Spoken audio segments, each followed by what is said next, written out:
Guys, this is Nifty team. Guys, இந்த வீடியோவில் நம்ம என்ன பார்க்க போகிறோம் அப்படின்னா, இன்றைக்கி நம்ம அட்வான்ஸ் லெவலில் வச்சு எப்படி என்ட்ரி எடுத்துருக்கலாம் அப்படின்ற எஜுகேஷனல் ரிவ்யூ வீடியோ தான் பார்க்க போகிறோம். வீடியோக்குள்ளே போகிறதுக்கு முன்னாடி இந்த வீடியோவை யூடியூப்பில் யாருன்னா இப்போ தான் புதுசாக பார்க்குறீங்கன்னா கண்டிப்பாக நம்ம யூடியூப் சேனல் கீழே இருக்க டெலிகிராம் சேனலில் ஜாயின் பண்ணிங்க. அப்போ தான் நம்ம போடுற செல்லர்ஸோட எல்லா லெவல்ஸும் உங்களுக்கு ஃப்ரீயாக கிடைக்கும். கைஸ், அது மட்டும் இல்லாமல் நம்ம எந்த ஒரு இண்டிகேட்டரோ, எந்த ஒரு வேர்ல்டு நியூஸோ, எந்த ஒரு ப்ரீமியம் கால்குலேஷனோ, எந்த ஒரு ஓப்பன் இன்ட்ரெஸ்ட் எதுவும் பார்க்க மாட்டோம் கைஸ். நம்ம பார்க்குறது ஒரே ஒரு விஷயந்தான், செல்லர்ஸ்க்கு லாஸ் வரக்கூடிய இடத்துல நம்ம ட்ரேட் எடுப்போம். அதாவது ஒரு செல்லர்ஸ் வந்து லாஸ் ஆகுது அப்படின்னா அவங்க என்ன பண்ணுவாங்க, செல் பண்ணி வச்சுக்கிற இடத்துல பை பண்ணுவாங்க. பை பண்ணும்போது மார்க்கெட் மேலே போகும். அந்த இடத்துல தான் பையர்ஸ் உள்ளே போய் பை பண்ண முடியும். ஓகேங்களா, அந்த இடத்த தான் நம்ம அட்வான்ஸ் லெவல்னு சொல்கிறோம். ட்ரேடிங் லாங்குவேஜில் பிரேக் ஈவன் பாயிண்ட்டுன்னு சொல்லுவாங்க. ஒரு ஸ்ட்ரைக்குக்கும் இந்த அட்வான்ஸ் லெவலுன்றது இருக்குது. அதை வச்சு மட்டும்தான் நம்ம ட்ரேட் எடுக்கிறோம். வேறு எதுவும் நம்ம பார்க்க மாட்டோம் கைஸ். இதை தான் நம்ம ஒரு வீடியோ கோர்ஸாக கொடுக்குறோம். இது தேவைப்படுறவங்க, கற்றுக்கணும்னு நினைக்கிறவங்க கண்டிப்பாக நம்ம டெலிகிராம் சேனல் டிஸ்கிரிப்ஷனில் நம்ம காண்டாக்ட் லிங்க் இருக்குது, அதில் வந்து நம்மளை காண்டாக்ட் பண்ணலாம். ஓகே கைஸ், இன்றைக்கி நம்ம அட்வான்ஸ் லெவல் வச்சு எப்படி என்ட்ரி எடுத்துக்கலாம் அப்படின்ட்டு பார்க்கலாம். கைஸ், இன்றைக்கி மார்க்கெட் எங்கே ஓப்பன் ஆச்சு அப்படின்னு கேட்டிங்கன்னா 24,367 பக்கமாக ஓப்பன் ஆச்சு. ஓப்பன் ஆன ஒரு 15 நிமிஷம் கழிச்சு நம்ம என்ட்ரி எடுப்போம். ஓப்பன் ஆன ஒரு 15 நிமிஷத்தில் மார்க்கெட் எங்கே இருந்தது அப்படின்னு கேட்டிங்கன்னா 24,300 பக்கமாக இருந்தது. அதாவது எஸ்டர்டேக்கு மேலே ஓப்பன் ஆச்சு, ஆனால் ஓப்பனுக்கு கீழே இருந்தது மார்க்கெட். ஓகேங்களா, ஓப்பனுக்கு கீழே ஆனால் எஸ்டர்டேக்கு மேலே, ப்ரீவியஸ் க்ளோஸ்க்கு மேலே. இந்த மாதிரி மார்க்கெட்டில் என்ன நடக்கும் அப்படின்னு கேட்டிங்கன்னா, ஒன்று எஸ்டர்டே ஐயை கீழே உடச்சிட்டான் அப்படின்னா ஒன் சைடாக மார்க்கெட் கீழே வரும்.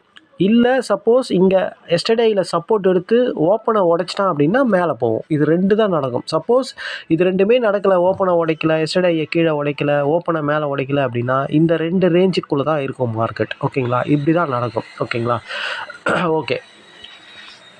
இது ஆக்சுவலாக நம்ம ஒரு 15 நிமிஷத்தில் ப்ரொடிக்ட் பண்ணுறது இந்த மாதிரி தான் நடக்கும் அப்படின்ட்டு. அப்போ நம்ம வெயிட் பண்ணுவோம், ஒன்று கீழே உடைக்குதா மார்க்கெட், இல்லை மேலே உடைக்குதா அப்படின்ட்டு வெயிட் பண்ணுவோம். இன்னொன்று நம்ம ஜாக்பாட் ஸ்ட்ராட்டஜி பிரகாரம் என்ட்ரி இருக்கா, ஏன்னா இது வந்து ஸ்பாட் மார்க்கெட். ஓகேங்களா, ப்ரீமியம் வந்து என்ன சொல்லுது, ஏன்னா ப்ரீமியம் சொல்கிறபடி தான் மார்க்கெட் மூவ் ஆகும். அது என்ன சொல்லுது அப்படின்னு சொல்லிட்டு பார்த்து தான் நம்ம என்ட்ரி டிசைட் பண்ண முடியும். ஓகேங்களா, ஓகே. மார்க்கெட் எஸ்டர்டேயே பிரேக்கே பண்ணல. 15 நிமிஷத்தில் ஒரு 20 நிமிஷம் ஆகியும் பிரேக் பண்ணலை. ஆனால் ஓப்பனுக்கு கீழே இருந்தது, ப்ரீவியஸ் க்ளோஸ்க்கு மேலே இருந்தது. ஓகேங்களா, எஸ்டர்டே தான் ரொம்ப முக்கியம். அதுக்கு மேலே தான் இருந்தது மார்க்கெட். ஓகேங்களா, ஓகே. அப்படி பார்க்கும்போது 24,300 காலும் 24,350 புட்டும் தான் இந்த மணி. 24,250 காலும் இந்த மணி தான். ஆனால் நம்ம 24,300 தான் போய் பார்த்தோம். அதுக்கு முன்னாடி இந்த மணி புட் ஆப்ஷனோட ரியாக்ஷன் எப்படி இருக்குதுன்னு சொல்லி பார்க்கணும். ஏன்னா 24,300 நம்ம எடுக்கணும் டிசைட் பண்ணால் 24,350 எப்படி இருக்குதுன்னு பார்த்துட்டு தான் நம்ம ரெண்டு ப்ரீமியத்தை செக் பண்ணிட்டு தான் எடுக்கிற மாதிரி இருக்கும். ஓகேங்களா, ஓகே. ஆக்சுவலாக நல்லா கவனிங்க, மார்க்கெட் எஸ்டர்டேயே பிரேக் பண்ணலை. ஆனால் மார்க்கெட் எஸ்டர்டேயை பிரேக் பண்ணியிருக்கு. அதாவது பிரேக் பண்ணாமல் எஸ்டர்டே ஐயில் சப்போர்ட் எடுக்குது 15 நிமிஷத்தில். அதாவது எஸ்டர்டேயை பிரேக் பண்ணியிருக்கு மார்க்கெட் ஆக மொத்தத்தில். ஓகேங்களா, அப்போது புட் ஆப்ஷன் எஸ்டர்டே லோ கீழே இருக்கணும். ஓகேங்களா, ஆனால் இவன் லோக்கு மேலே இருக்கிறான். ஓகேங்களா, ரொம்ப முக்கியமான பாயிண்ட் இது. ஓகேங்களா, இவன் எஸ்டர்டே லோக்கு மேலே இருக்கான். அவன் எஸ்டர்டே, அதாவது அவன் நல்லா புரிஞ்சிக்கணும், மார்க்கெட் எஸ்டர்டேயை பிரேக் பண்ணி இருந்ததுன்னா புட் ஆப்ஷன் எஸ்டர்டே லோவை கீழே பிரேக் பண்ணியிருக்கணும், பண்ணிவிடும். ஓகேங்களா, ஆனால் இவன் மேலே இருக்கிறான். ஆனால் மார்க்கெட் எஸ்டர்டேயை உடைக்கலை. இது ரொம்ப முக்கியமான பாயிண்ட். ஓகேங்களா, மார்க்கெட் எஸ்டர்டேயை பிரேக் பண்ணாமல் எஸ்டர்டேயில் சப்போர்ட் எடுத்து மேலே போயின்ட்டுருக்கு. கொஞ்சம் கொஞ்சமாக ஒரு 20 நிமிஷம் 25 நிமிஷத்தில் போயிட்டுருக்கு. அப்போ இவன் எஸ்டர்டேயை உடைக்கலை, மேலே உடைக்கலை அப்படின்னா இவன் எஸ்டர்டே லோவை கீழே உடைக்கணும். அதுதான் ரூல். ஓகேங்களா, ஆனால் 350 அப்படின்ற புட்டோட ஓப்பன் ப்ரைஸ் இது தான். அதாவது 143. இவரோட எஸ்டர்டே லோ வந்து பார்த்திங்கன்னா 156. ஓகேங்களா, இதில் ஏதாச்சும் ஒன்று கீழே உடைச்சா மட்டும்தான் நம்ம போய்ட்டு காலை எடுக்க முடியும். ஓகேங்களா, அதாவது மார்க்கெட் எஸ்டர்டேயை உடைச்சிருக்கு. அப்போ புட் ஆப்ஷன் எஸ்டர்டே லோவை கீழே உடைக்கணும். உடைச்சா தான் கால் ஆப்ஷன் மேலே போக முடியும். இது முக்கியமான ரூல். இல்லை அப்படின்னா மார்க்கெட் எஸ்டர்டேயை கீழே உடைக்கணும். உடைச்சதுன்னா ஆல்ரெடி கால் ஆப்ஷன் எஸ்டர்டேயை தாண்டாமல் இருக்குது. அப்போது மார்க்கெட்டும் எஸ்டர்டேயை கீழே உடைச்சி இருந்தால் புட் ஆப்ஷன் மேலே ஒன் சைடாக போயிட்டுருக்கும், மார்க்கெட்டும் கீழே வந்திருக்கும். அதான் சேம். மார்க்கெட் எஸ்டர்டேயை கீழே உடைச்சா ஒன் சைடாக கீழே போயிருக்கும். மார்க்கெட் ஓப்பனை தாண்டி மேலே போயிருந்து, இல்லை எஸ்டர்டேயை பிரேக் பண்ணாமல் மேலே போயிருந்தால் மார்க்கெட் மேலே போகும். இதுதான் கான்செப்ட். ஓகேங்களா, அப்போது மார்க்கெட் எஸ்டர்டேயை உடைக்கல, ஸ்டக் ஆகி நிற்குது, அதை உடைக்க விரும்பலை அப்படின்னா கண்டிப்பாக புட் ஆப்ஷன் லோக்கு கீழே வரணும். ஓகேங்களா? கரெக்டாக நம்ம கெஸ் பண்ண மாதிரியே, நம்ம நினச்சா மாதிரியே 80 to 90% நம்மளால் கெஸ் பண்ண முடியும். நம்ம இப்படி தான் நடக்கும் அப்படின்ட்டு. 10% 20% என்ன வேணால் நடக்கலாம். ஓகேங்களா? அப்போது இவன் வந்து பார்த்திங்கன்னா கரெக்டாக ஒரு 9:55க்கு லோவை உடைச்சிட்டான் கீழே. ஓகேங்களா? 9:55க்கு லோவை உடைச்சி ஓப்பனில் சஸ்டெயின் ஆகிட்டு இருக்கு மார்க்கெட்டு. அதாவது லோவை தாண்ட முடியல. கரெக்டாக ஒரு 9:10க்கு நம்ம வெயிட் பண்ண மாதிரியே மார்க்கெட் எஸ்டர்டேயை உடைக்கலை. ஆனால் புட் ஆப்ஷன் எஸ்டர்டே லோவை பிரேக் பண்ணிட்டான். அப்போ எல்லாமே கரெக்டாக ஆகுது. மார்க்கெட் எஸ்டர்டேயை உடச்சிருந்தா புட் ஆப்ஷன் எஸ்டர்டே லோவை பிரேக் பண்ணிடுச்சு. அப்போது இது ரெண்டுமே ப்ரீமியம் கரெக்டாக மேட்ச் ஆகிடுச்சு. ஓகேங்களா? அப்போது கால் ஆப்ஷன் மேலே போகணும். புட் ஆப்ஷன் எஸ்டர்டே லோவை உடச்சா கால் ஆப்ஷன் எஸ்டர்டே ஐயை பிரேக் பண்ணி மேலே தான் போகணும். இன்னொன்று மார்க்கெட்டும் ப்ரீமியம் சேமாக வர இருக்குது. ஓகேங்களா?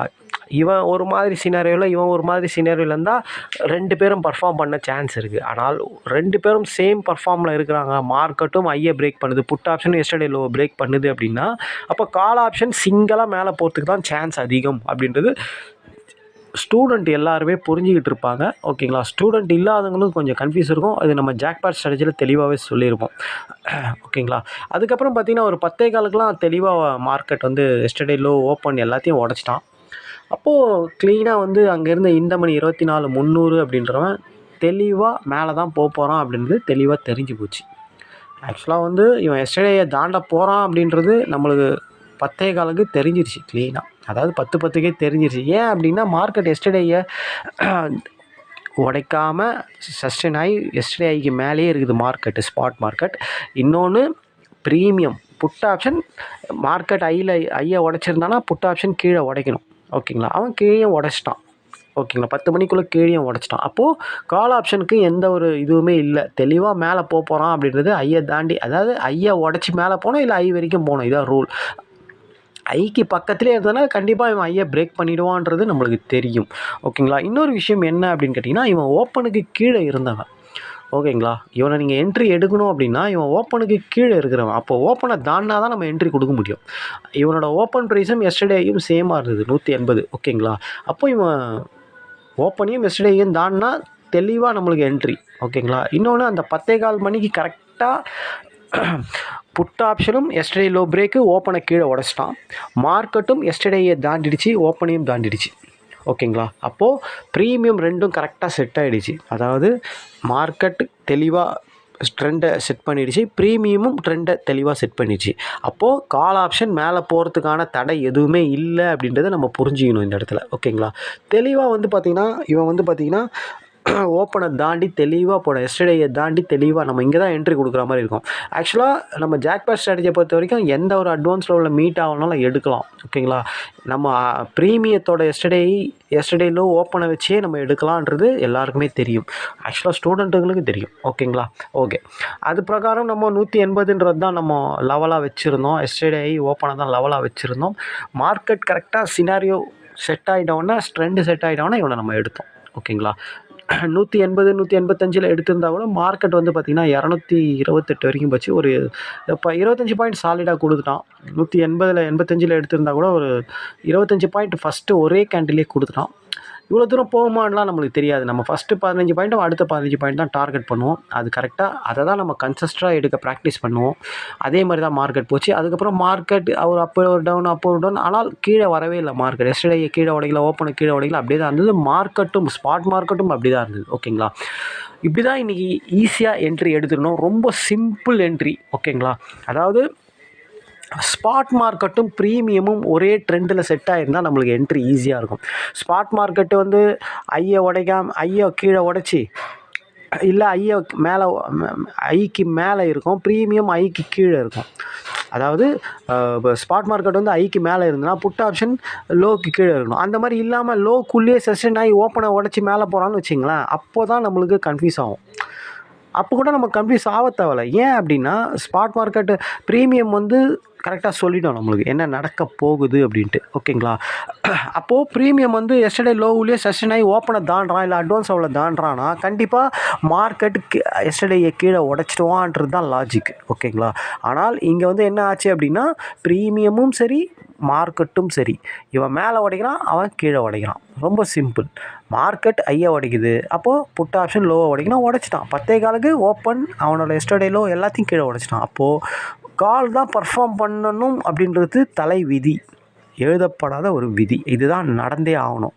ஓகேங்களா? ஆனால் இது 100%ஆ அப்படின்னா 100% கிடையாது. 80 to 90% இப்படி தான் நடந்தே தீரணும். ஆனால் இது நடக்காமையும் போகலாம். அப்போது இதில் நம்ம என்ன பண்ணணும்? டிசிப்ளினாக மெயின்டைன் பண்ணணும். கரெக்டாக இந்த மாதிரி செட்டப்பில் நம்ம ஜாக்பாட் ஸ்ட்ராட்டஜி பிரகாரம் என்ட்ரி வந்துருச்சு. ஓகேங்களா? நம்மளோட ஜாக்பாட் ஸ்ட்ராட்டஜியோட ஓவரால் என்ன, நம்ம என்ன சொல்லியிருக்கோம்? எஸ்டர்டே ஐ உள்ள வருது, இல்லை எஸ்டர்டே லோவை பிரேக் பண்ணுறது. இந்த இடத்துல தான் நம்ம என்ட்ரி போகணும். அது எப்படி க்ரியேட் ஆகும், எப்படி எடுக்கணும், ஏன் அது மாதிரி ஆகுதுலாம் நம்ம ஸ்ட்ராட்டஜி வீடியோவில் தெளிவாகவே சொல்லியிருப்போம். ஓகேங்களா? அப்போது ஏதாச்சும் ஒன்று நடக்கணும். ஒன்று ப்ரீமியம் எஸ்டர்டே லோவை கீழே உடைக்கணும், இல்லை மார்க்கெட் எஸ்டர்டேயை கீழே உடைக்கணும். இதில் எதனா ஒன்று நடந்தால் தான் நம்ம இப்போது மார்க்கெட் எஸ்டர்டேயை கீழே உடைச்சிருந்தா என்ன நடந்திருக்கும்? புட் ஆப்ஷன் எஸ்டர்டே லோ உள்ள வந்திருப்போம். ஆனால் மார்க்கெட் எஸ்டர்டேயை சஸ்டெயின் பண்ணதுனால ரெண்டுத்தில் எதனா ஒன்று நடந்தே தரணும். ஒன்று ப்ரீமியம் சினாரியோ காட்டும் மார்க்கெட்டில் என்ன நடக்க போகுதுன்னு, இல்லை மார்க்கெட் காட்டும், இல்லை 2 பேரும் சேர்ந்து காட்டுவாங்க. இதில் இன்றைக்கி 2 பேரும் சேர்ந்து காட்டிட்டாங்க. ஓகேங்களா? ப்ரீமியமும் சரி மார்க்கெட்டும் சரி, இவன் மேலே உடைக்கிறான், அவன் கீழே உடைக்கிறான். அப்போ கால் ஆப்ஷன் எஸ்டர்டேயை தாண்டாமல் ரெடியாக நிற்கிறான். ஓகேங்களா? அப்போ அவன் நம்மளுக்கு க்ளீனாக தெரிய போகுது, இவன் எஸ்டர்டே உள்ளே வரப்போகிறான், எஸ்டர்டேயை தாண்டி மேலே போகிறான் அப்படின்றது நம்மளுக்கு தெளிவாக தெரியும். அப்போ நம்மளோட என்ட்ரி எங்கே? எஸ்டர்டேயை தாண்டும் போது என்ட்ரி எடுக்கணும், இல்லை ஓப்பனை தாண்டும் போது என்ட்ரி எடுக்கணும். நம்மளோட டார்கெட் நான் 15 பாயிண்ட் ஸ்டாப் லாஸ் அடித்தா இன்னும் என்ட்ரி, அதோட என்ட்ரி கிடையாது. நம்ம மறுநாள் தான் எடுக்க போகிறோம். 15 பாயிண்ட் தான் நம்ம ஸ்டாப் லாஸ். ஓகேங்களா? நம்மளுக்கு ட்ரெண்டு கரெக்டாக செட் ஆகிடுச்சின்னு ரொம்ப பர்ஃபெக்டாக தெரிஞ்சிச்சுன்னா 15 பாயிண்டில் கட் பண்ணிவிட்டு ஒரு ட்ரைலிங் ஸ்டாப் லாஸ் கூட 15 பாயிண்ட் போய்ட்டு மிச்ச லாட்டை வெயிட் பண்ணி பார்க்கலாம். ஓகேங்களா? இது ஒரு ஸ்டைல். 2 விதமாக ட்ரேட் பண்ணலாம். 15 பாயிண்டில் கட் பண்ணிடுறது ஒரு விதம், இல்லை 2 லாட் டெஸ்ட்டு, ஒரு லாட்டை 15 பாயிண்டில் கட் பண்ணிட்டு ஒரு லாட்டை வந்து போட்ட இடத்துலேயே ட்ரைலிங் ஸ்டாப் லாஸ் போட்டு விட்டு பார்க்குறது ஒரு 1/2 hour 45 minutes. எவ்வளோ தூரம் போகிறோன்னா மேக்ஸிமம் ஒரு 30 பாயிண்ட் 40 பாயிண்ட் போனால் கட் பண்ணிக்கணும். இது ஒரு ஸ்டைல். இது அவங்கவுங்க மணிக்கு ஏற்ற மாதிரி, அவங்களோட இதுக்கு ஏற்ற மாதிரி பண்ணிக்க வேண்டியது தான். ஓகேங்களா? ரொம்ப சிம்பிள் தான் இன்றைக்கி என்ட்ரி. ரொம்ப கஷ்டம் கிடையாது, ரொம்ப ஈஸியான என்ட்ரி. ஓகேங்களா? ஓகே. அதனால் என்னென்னா வெயிட் பண்ணணும், இவ்வளோ தான் விஷயம். ஓகேங்களா? பொறுமையாக வெயிட் பண்ணி காத்துன்னு இருந்து நம்மளுக்கு அந்த செட்டப் கிடைக்கணும். கரெக்டாக ஜாக்பாட் செட்டப் உங்களுக்கு தெளிவாகவே தெரியும், புரிஞ்சிக்கணும் அதை ஃபஸ்ட்டு. இந்த மாதிரி எதனால் இது இந்த மாதிரி இருந்தால் இந்த மாதிரி மேலே போகுதுன்னா அந்த ப்ரீமியத்தில் தான் இருக்குது விஷயமே. ஓகேங்களா? ப்ரீமியத்தை வச்சு தான் நீங்கள் என்ட்ரியை டிசைடே பண்ண முடியும். ஓகேங்களா? ப்ரீமியம் மார்க்கெட்டும் சில டைமில் சேமாக சொல்லும், இப்படி தான் நடக்க போகுது மார்க்கெட்லன்ட்டு. ஓகேங்களா? அது கரெக்டாகவே இருக்கும், 80% கரெக்டாகவே இருக்கும். சில டைமில் மார்க்கெட் ஒன்று சொல்லும், ப்ரீமியம் ஒன்று சொல்லலாம். அப்போ வெயிட் பண்ணி பொறுமையாக எடுக்கணும். ஓகேங்களா? எந்த சைடு கரெக்டாக இருக்குதுன்னு பார்த்து கரெக்டாக எடுக்கணும். யார் வீக்காக இருக்கா, யார் ஸ்ட்ராங்காக இருக்கான்னு பார்த்து. ஓகேங்களா? வீக் மீன்ஸ் அவன் ஓப்பனையும் எஸ்டர்டே எல்லாம் கீழே உடைக்கிறான்னா வீக் ஆகிறான்னு அர்த்தம். அட்வான்ஸ் லெவலில் கீழே உடைச்சாலும் வீக் ஆகிறான்னு அர்த்தம். ஸ்ட்ராங்னா இது எல்லாத்தையும் தாண்டானா ஸ்ட்ராங்குன்னு அர்த்தம். ரொம்ப சிம்பிள். இதில் ப்ராக்டிஸும் மணி மேனேஜ்மெண்ட்டும் பொறுமையும் இருந்தால் 100% வின் பண்ணலாம் அப்படின்றத நான் இந்த இடத்துல சொல்லிக்கிறேன். ஓகே கைஸ், இன்றைக்கி என்ட்ரி ரொம்ப சிம்பிளான என்ட்ரி தான். ஓகேங்களா? நாளைக்கு மார்க்கெட்டில் நம்ம என்ன நடந்ததுன்னு நாளைக்கு மார்க்கெட்டில் பார்க்கலாம். திருப்பியும் சொல்கிறது என்னென்னா, இந்த ஸ்ட்ராட்டஜி வீடியோ யாருன்னா வாங்கணும்னு நினச்சாலோ கற்றுக்கணும்னு நினச்சாலோ கண்டிப்பாக நம்ம டெலிகிராம் சேனல் டிஸ்கிரிப்ஷனில் நம்ம காண்டாக்ட் லிங்க் இருக்குது, அதை வந்து நம்மளை காண்டாக்ட் பண்ணுவோம். தேங்க்யூ கைஸ், பாய்.